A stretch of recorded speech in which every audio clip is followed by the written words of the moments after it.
Good morning. Um, well, like, yeah, no, that depends on your time zone, but for me, it's morning. Um, yeah. Going to failure in workouts, going to the gym. I'll explain the concept. Um, the the basic setup for a workout in the gym is usually that you have an exercise, like a certain set of movements that constitute uh, a rep. So let's say a dumbbell curl. You're holding onto the weight and you curl your bicep, a basic bicep dumbbell curl. This is one rep. You go back to the starting point, this is another rep.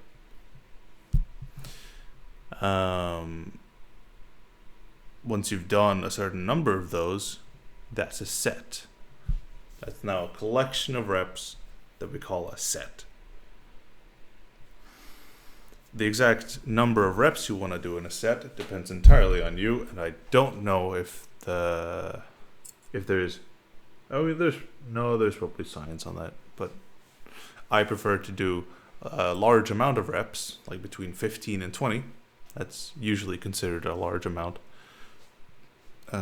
with a lighter weight because there's a lesser risk of injury. And being injured and not being able to go to the gym is the worst case scenario in my head. And I've still been growing muscle from doing that. So, obviously. The thing is, and here's the point of the video. Failure, which is you do enough reps with the current weight during the set that you can no longer perform more reps with the correct form. Like I can no longer bring my arm in this way, this correct form, without like maybe helping it in some way, like momentum or the other arm, something like that. And then when you go into failure, usually a lot of people try to go past failure, so they do these half reps, which is as far as they can go now, and that constitutes more failure. I don't know exactly what failure looks like inside the body, but I do know that, at least for me, they help with muscular growth a lot. It's been shown that even with generally really low weights and really, really high rep counts, we're talking like 50s, maybe even like hundreds, you can build large muscles. And it seems the only like required part of that, or like the part that is required for growing big muscle despite low weight and high reps, is just going to failure. Now I don't know the science behind that necessarily. Honestly, I haven't looked that one up, exactly how failure works, because I feel it doesn't matter. Either way, all bodies are different, and maybe not that different, but still. My point is, going to failure for me is really effective for my muscle growth, and because I try to go to failure since I do on all my exercises that I'm like used to. I don't do so on squats, for example, because I haven't done that many squats, or if I do deadlifts, for example. But on all other exercises, I look for a weight that is between that where my failure is between 15 and 20 reps.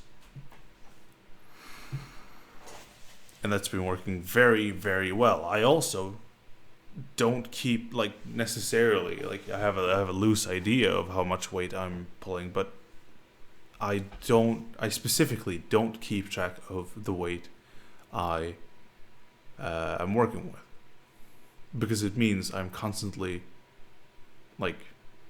it means I don't work myself into a groove where I just this is the weight I was using last time, so let's use the same weight, and that just keeps going, and then I'm stuck using the same weight because I don't test myself.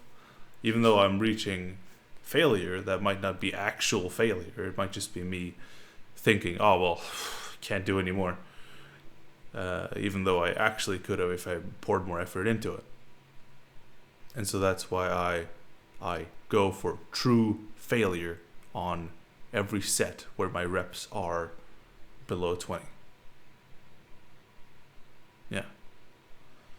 And I also don't keep track of the weight. So I have let's say one of my exercises, let's say dumbbell curls.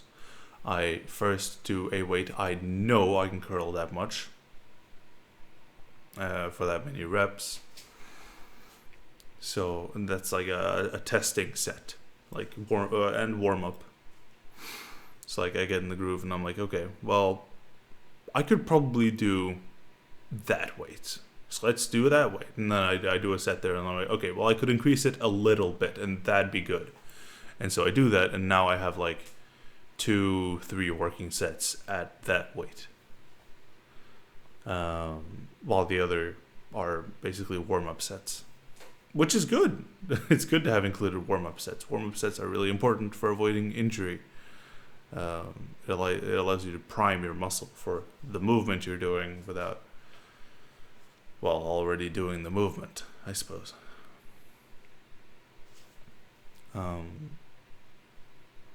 I talked earlier about how resting is really important, and I've thought more about it because the amount of rest I told people to take, though I still think that's a really important amount, because thinking back, most people don't sleep the amount of time they should sleep. They don't allow themselves to sleep that time, which is hypocritical of me to say, as I only slept 6 hours last night, but I couldn't fall asleep earlier. So, still, I'm not perfect.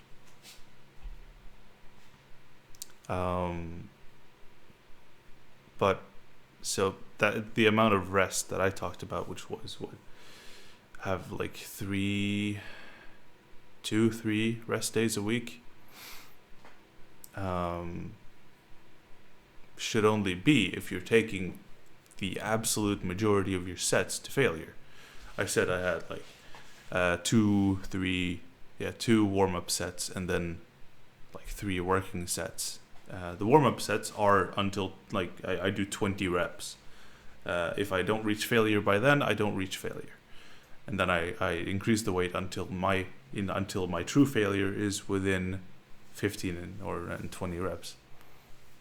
And that means I have, by this point, I should have 3 working sets, all of which I reach failure within. Sometimes I take warm-up sets to failure as well, even though the rep count is really high, because it helps with getting a really good muscle pump. Yeah.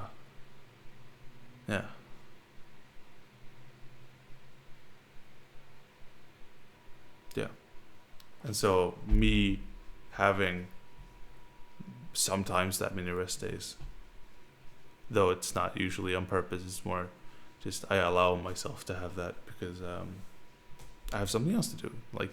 Over this weekend, Friday, Saturday, and Sunday, I was with my family, and so I wasn't working out. I mean, I did actually have a small workout, but that was slightly unintentional. It was more an in the moment thing, because it felt really good.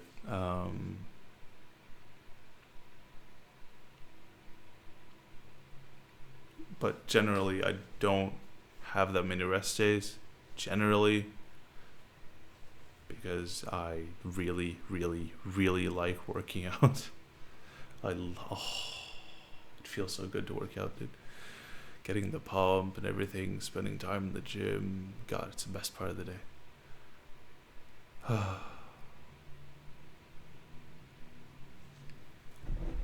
So going to failure is really important, because me going to failure as often as I do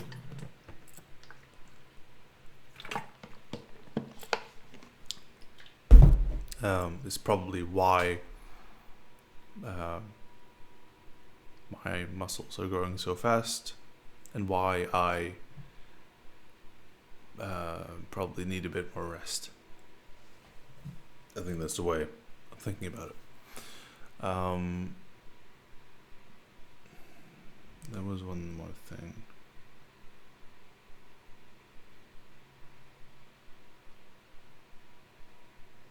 Right. I've come to realize recently. Oh yeah. Oh, right. On the subject of failure, drop sets. They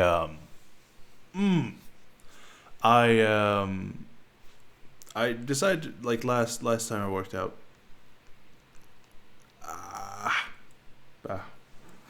I decided to try a drop set. So, a drop set is going to failure with a certain weight, then lowering the weight and going to failure again. And if you want to, you can lower the weight again and go to failure again.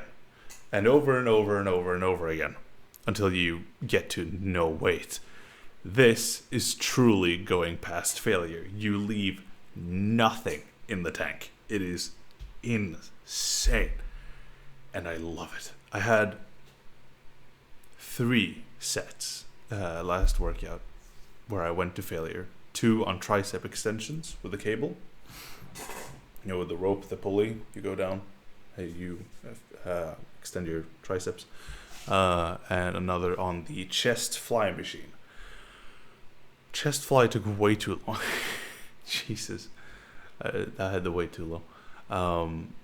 But the tricep extensions. So I was doing my working set. I went to failure. I couldn't do anymore. I lowered the weight. I went to failure again. I lowered the weight. I went to failure again. All the way down until there was 1 plate left on the pulley. God, oh my God. That shit was amazing. And they are supposed to... It constitutes the right word, right? I just want to check. Stimulate, constitute... No, it does not. Well, they make the muscles want to grow more. More failure, more growth. It's the way I see it. And so far it's been true. God, you gotta be careful though. Man, the muscles get tired from that. Understandably enough. So I'll absolutely be doing more drop sets in the future. Honestly, that shit was good. Maybe like finish off every exercise with a drop set or something. I don't know. I'll find out a system for it. Still, separate part or a separate thing. Different exercises. Well, I've come to the realization recently that doing like multiple different exercises to hit, you know, different parts of a specific muscle is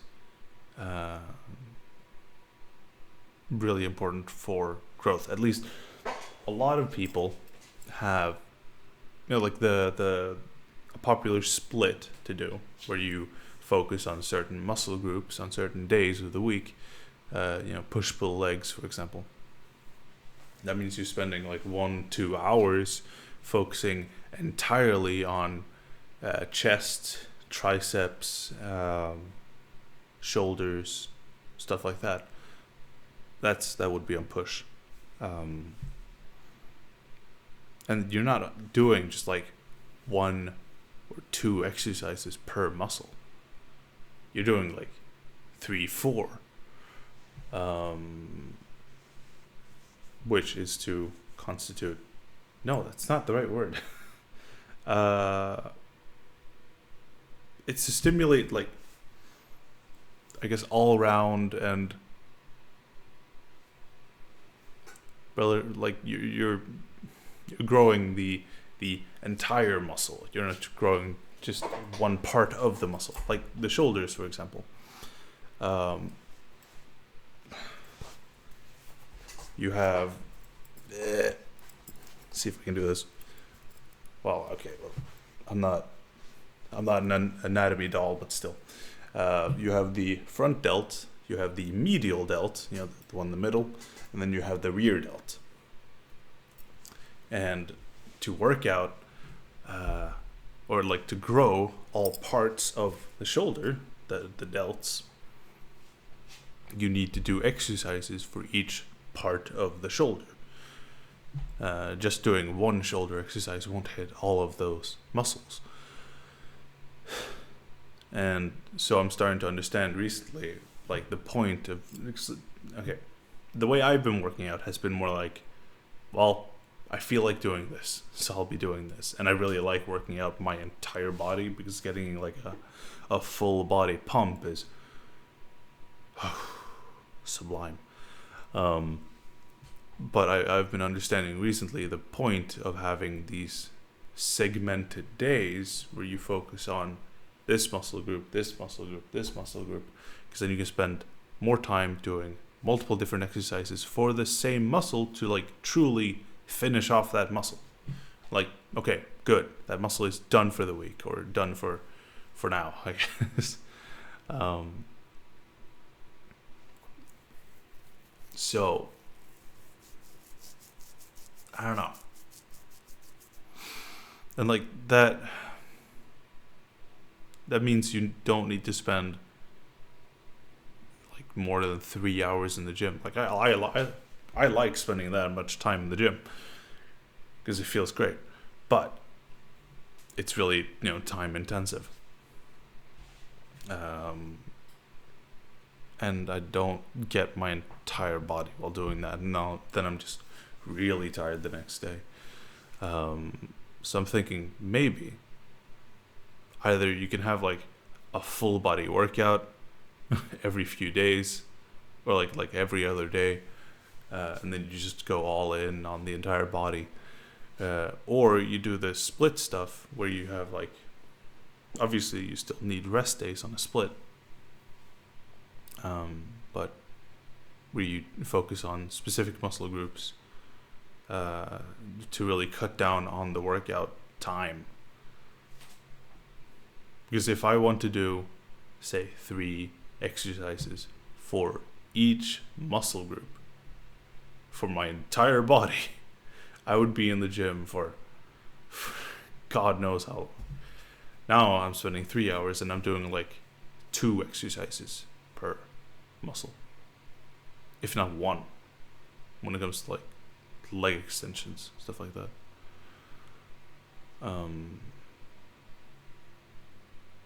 Yeah, so that's just me thinking about it.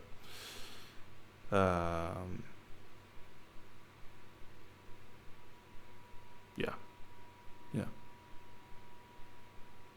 I haven't come up with a plan for that yet, but I will eventually.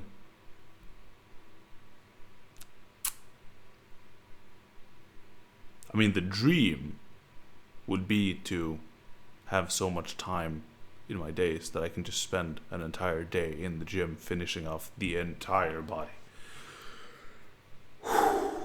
Imagine how good that would feel. Still, I don't have that much time. I have a job. So behind you do other stuff. Yeah.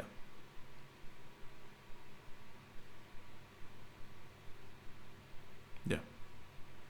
I'll come up with a split. Something.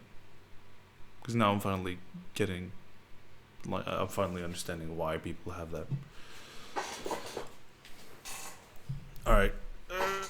Making sure I don't cut off the mic by touching the cable. It's really whack. Yeah. I think that was everything for this one. Oh yeah, the last video I put out.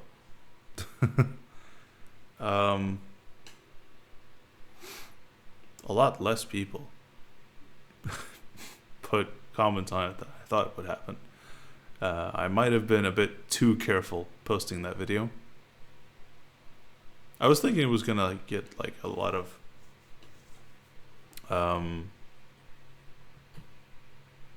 I was thinking it was like a risky move to put that out there. But nothing happened, so I'm probably gonna do something a bit more drastic in the future. We'll see what happens. If I get cancelled, you know what.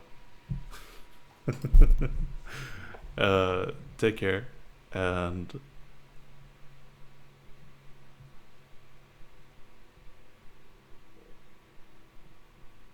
drink more water.